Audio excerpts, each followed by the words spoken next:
जय श्री राधे। आपके इस प्रश्न के उत्तर में एक शब्द में तो जवाब है कि नहीं, बिल्कुल नहीं। कारण आप पूछेंगे तो आजकल वैष्णव समाज में भ्रम फैला हुआ है। हमारे कथावाचक बंधु भी क्योंकि व्यवसाय के रूप में कथा कर रहे हैं, तो उनको मनोरंजन, संगीत और कैसे श्रोता प्रसन्न होगा उस पर ध्यान है। आधे से अधिक कथावाचकों को सिद्धांत का ज्ञान नहीं है। मैं क्षमा सहित ये कह रहा हूँ क्योंकि मैं देखता हूँ, सुनता हूँ। दो बेसिक चीज़ें हैं, वो यदि हम समझ जाएंगे तो कभी भी भ्रम में नहीं पड़ेंगे। पहला तो है जड़ ग्रंथि और दूसरा है चित्त ग्रंथि। एक तो ये है इन दोनों का। जड़ ग्रंथि का मतलब जड़ संसार। यह शरीर मैं हूँ, जड़ है। ये संसार जड़ है। इसके अंदर जो चेतन तत्व है वो चित्त ग्रंथि है। तो जड़ शरीर के जो रिश्ते हैं, ये शरीर मैं हूँ, ये संसार मेरा है, इस शरीर से संबंधित जो चीज़ें हैं वो मेरी हैं, मेरी उनमें आसक्ति है। ये जब छूट जाएगी और जब ये आसक्ति पैदा हो जाएगी कि मैं शरीर नहीं हूँ, मैं शुद्ध बुद्ध चेतन उस अविनाशी परमेश्वर ईश्वर का अंश हूँ और मैं भी अविनाशी हूँ। आत्मा कभी नहीं मरता है, शरीर मरता है। और मेरा संबंध उसी से है और वो भी चेतन है, मैं भी चेतन हूँ। और मेरा उसका एक चेतन संबंध स्थापित होना है। वो स्वामी है, मैं उनका दास हूँ। वो अंशी हैं, मैं उनका अंश हूँ। केवल यही संबंध चित्त संबंध है। माँ का संबंध, पति का संबंध, बेटी का संबंध, बेटे का संबंध, वात्सल्य का संबंध, ये सारे के सारे संबंध जड़ शरीर के हैं। आत्मा न किसी की माँ है, आत्मा न किसी का पुत्र है, और आत्मा न किसी की पति है, न आत्मा किसी की पत्नी। आजकल कृष्ण को पति मानकर सेवा करने की भी बहुत चली हुई है। आज भी मेरे पास एक बहुत लंबा चौड़ा, मेरे ख्याल 2 घंटे उस मैया को लगे होंगे उसको टाइप करने में।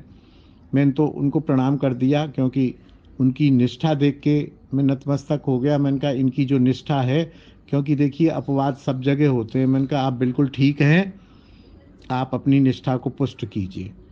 अब आप कृष्ण को यदि पति बना रही हैं तो पति पति जो संबंध है वो जड़ संबंध है कि चेतन चित संबंध है?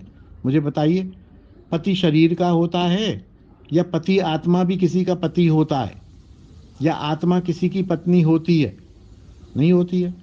समझ आ जाएगा।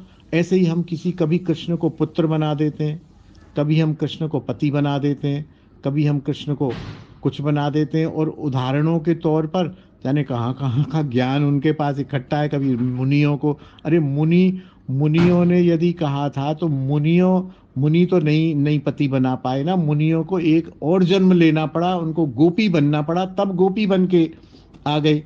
तो ये जो संबंध है कृष्ण से, इष्ट से, आत्मिक आप यदि संबंध रखेंगे, चित्त संबंध रखेंगे, चेतन संबंध रखेंगे, वो तो सार्थक है। और जड़ संबंध रखेंगे तो वो जड़ है, वो नश्वर है। जैसे पति मरता है, माँ मरती है, और बेटा मरता है, ऐसे भी कृष्ण को भी मरना पड़ेगा। लेकिन कृष्ण कभी मरता नहीं है। कृष्ण सनातन है, सदैव था, सदैव रहेगा, और सदैव ही सृष्टि के पूर्व भी था, सृष्टि के बाद भी रहेगा। कृष्ण को भी समझ लेना है कि कृष्ण जो भी 5,500 वर्ष पहले हुए हैं, वो कृष्ण का एक नर रूप में अवतार था। तत्व कृष्ण है, जो तत्व की सीमा कृष्ण है, वो कृष्ण सदैव रहते हैं। वो कभी जन्म नहीं लेते। वो जन्म लेते भी हैं तो वो तत्व रूप में सदैव रहते हैं। तो इसलिए इसलिए एक तो ये समझ लेना होगा कि ईश्वर से चित्त संबंध हमें स्थापित करना है, जड़ संबंध नहीं। पहली बात। दूसरी बात, भक्ति दो प्रकार की है। एक है रागात्मिका भक्ति, एक है रागानुगा भक्ति। रागात्मिका भक्ति में जो उनके परिकर बन चुके हैं कृष्ण के, वो ही उनके माँ, भाई, बहन, पत्नी सब बन सकते हैं। जैसे यशोदा हैं, ये परिकर हैं, नंद बाबा परिकर हैं, बलराम परिकर हैं, सुबल परिकर हैं, गोपियाँ परिकर हैं। जीव परिकर नहीं है, जीव को परिकर बनना है। यदि मैं परिकर हूँ तो मैं इस संसार में हाड़ मांस के पंच भौतिक शरीर में बैठा हुआ नहीं होता। मुझे साधना करके उनके साथ आत्मिक संबंध स्थापित करके तब मुझे वहाँ परिकर बनना है। और कैसे बनूंगा इसका विवरण शायद प्रश्न नंबर ये 595 के समाधान में दिया है कि जीव कैसे परिकर बनता है। 595 को आप ध्यान से सुने, लंबा है, 11 मिनट का है। जीव को परिकर बनना है तो परिकर बनेंगे हम, उनसे चित्त संबंध स्थापित करेंगे। नहीं, संबंध स्थापित है। ये भी बड़ा भ्रम है कि हम कोई भी संबंध स्थापित कर लो। कथावाचक लोग बोल देते हैं, अरे कर क्या लो, ये मेरे पिता हैं, ये निश्चित है। और फिर कोई कहेगा अपने पिताजी को कोई भी संबंध बना लो, इनको भाई बना लो, मामा बना लो। अरे काय को बना लो, मेरे तो ये पिताजी हैं, पूर्व निश्चित है। स्वामी स्वामिनी से हमारा संबंध निश्चित है, हम भूले हुए हैं, उसको याद करना है। और वो चित्त संबंध निश्चित है सेवक और स्वामी का। तो राधा रानी परिकर हैं, मीरा परिकर है, जो गोपियां हैं परिकर हैं, नंद यशोदा परिकर हैं, सुबल आदि सब परिकर हैं। परिकर रागात्मिका भक्ति करते हैं और हम रागानुगा, हम परिकरों के अनुगत्य में भक्ति करते हैं।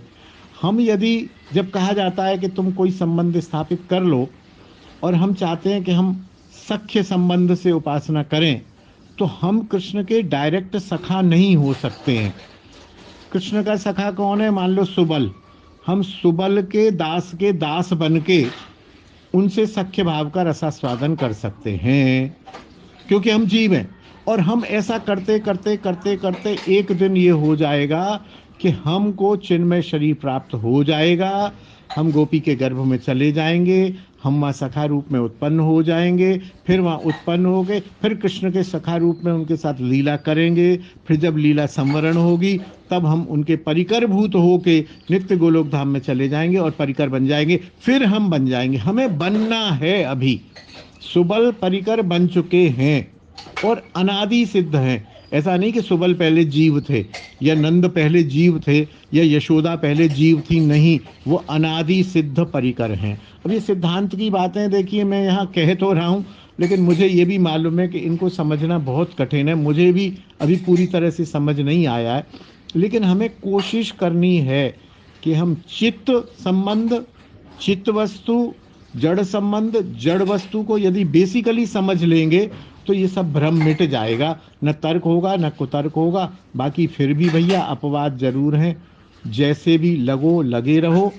ये भी कहा गया है, न जनयेत बुद्धि भेदम, जो जैसा भज रहा है, जो जैसा कर रहा है, उसका उसमें कहीं ना कहीं विश्वास है, उसको करने दो। उसका विश्वास और उसकी क्रिया ही उसको मार्गदर्शन दे देगी। और देखिए, पूछना और तर्क करना दो तरह की चीज़ होती हैं। जो पूछता है वो समझने की कोशिश करता है, जो तर्क करता है वो समझाने की कोशिश करता है। तो इसलिए थोड़ा सा इन चीज़ों को, ये आपके प्रश्न तो बहुत छोटा सा था, लेकिन आपके प्रश्न की बेसिक के रूप में ये मैंने सूचना दी है। तो सभी लोग इसको श्रवण करें। जय श्री राधे, जय निताई।